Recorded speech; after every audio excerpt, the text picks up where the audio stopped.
Hello mga guys, it's Genevieve Tabiri Norman. Nag-asawa lang naman ako dyan sa asawa ko na yan guys talaga. Actually, itong mga Swedish na to, naguluhan. Kung bakit ako pa raw yung pinangasawa niya. Paraguluhan pala sila bakit kami nagkatuluyan ng asawa ko na yan. Tapos, hindi ko rin alam dahil yung pagka-Pilipina ko kasi, yung malapit ba ako sa Panginoong Diyos ba? Diba tayo mga Pilipino? Oo, Genevieve. Tapos, garage kasi ito guys ba? Tapos, inano-ano ng asawa ko. Pag-change nga niya parang wala lang namang nangyayari. The same lang naman kasi parang ibinalik lang niya yung dating kulay ng garaheng ito. Kasi yung tatay niya kasi ang hindi lang alam ng mga Swedish na ito, while they are criticize me as negative as they are thinking of me, marami na pala akong sinasakripisyo sa kay Frank.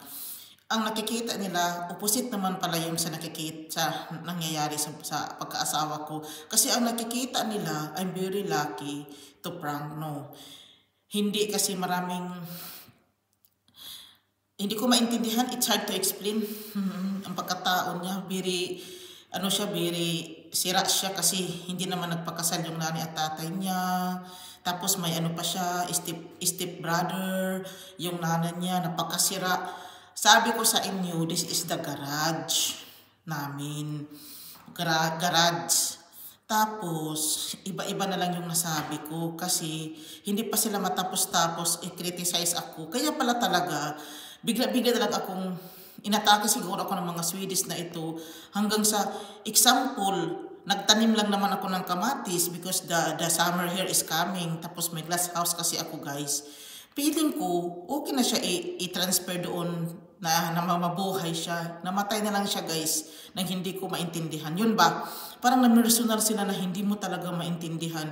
Parang sinasabi nila na wala akong karapatan sa glass house na yan. It's hard to explain. Yun ba ang ibig kong sabihin? Hindi pa pala natapos-tapos itong mga Swedish na to. Basta guys, Pilipina ako, hindi ako nagkunwari. I'm not pretending of who I am. Ito talaga yung area.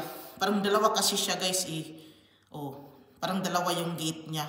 Kasi parang dalawang cars kasi yung sa kay Frank, my husband and mine. Parang dalawa siya kasi Oo. Ipinakita ko lang ito sa inyo guys. Kasi ako na talaga yung asawa. O sino pa ba yung asawahin niya? Nagtataka na lang kayo. Natataka na lang din ako. Akala nyo hindi ako nagtataka? Nagtataka. Okay, mag-alala dyan. Takang-taka ako. Guys, hindi ko talaga maintindihan. Most complicated people is in here na to Swedish. Hindi ko na malahat-lahat pagsalita-salita. Basta guys, dito na lang ako. Maraming salamat. God bless. Bye.